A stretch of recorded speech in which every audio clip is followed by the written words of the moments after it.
అలాగే నేను ఈ 100 రోజుల్లో కూడా కీలకమైన ఆంధ్రప్రదేశ్లో పంచాయతీరాజ్ సంబంధించి గ్రామీణాభివృద్ధి శాఖ సాధించిన పురోగతి మీకు నేను తెలియజేసుకుంటాను. 3 అంచెల స్థానిక సంస్థలకు నేరుగా 23-24 సంవత్సరానికి 15వ ఫైనాన్స్ కమిషన్ గ్రాంట్లు 2వ విడత కింద 998.62 కోట్లు విడుదలయ్యాయి. అదనంగా 24-25 ఆర్థిక సంవత్సరానికి ఒక 10 రోజుల క్రితమే తుఫాను ఆ సమయంలో 1076 కోట్ల ప్రతిపాదనలు సమర్పించబడ్డాయి. ఇందాక వస్తుంటేనే మెసేజ్ వచ్చింది, అది కూడా ఆమోదం పొందింది, ఈరోజు శాంక్షన్ కూడా అయింది. మీరు గుర్తుపెట్టుకోవాల్సిన 70% పంచాయతీలు వైసీపీ గెలిచిన పంచాయతీలు. ఎన్నికలు జరగలేదనుకున్నది వేరే విషయం.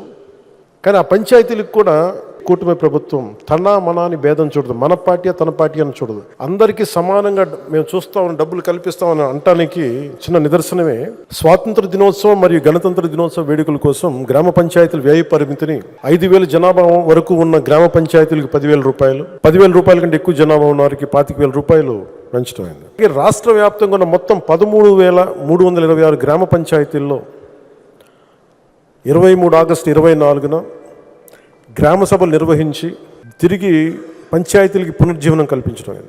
ఈ గ్రామ సభలో సుమారు 1 కోటి మంది పైగా గ్రామస్తులు పాల్గొని ఒకటే రోజు 13,326 గ్రామ సభలు నిర్వహించడం ఆంధ్రప్రదేశ్ పంచాయతీరాజ్ మరి గ్రామీణాభివృద్ధి శాఖ అది ఒక బలమైన ప్రపంచ రికార్డుని సాధించింది.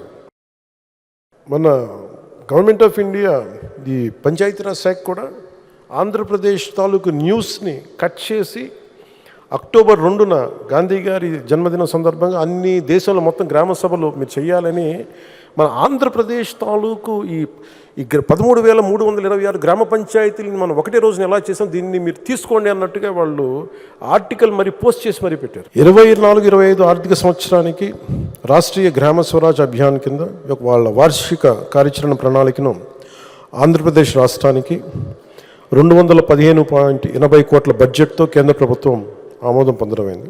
తద్వారా ఆంధ్రప్రదేశ్లో సుమారు 1,00,000కు పైగా స్థానిక సంస్థలకు, ప్రతినిధులకు, ఉద్యోగులకు శిక్షణా కార్యక్రమాలు నిర్వహించడం జరుగుతుంది.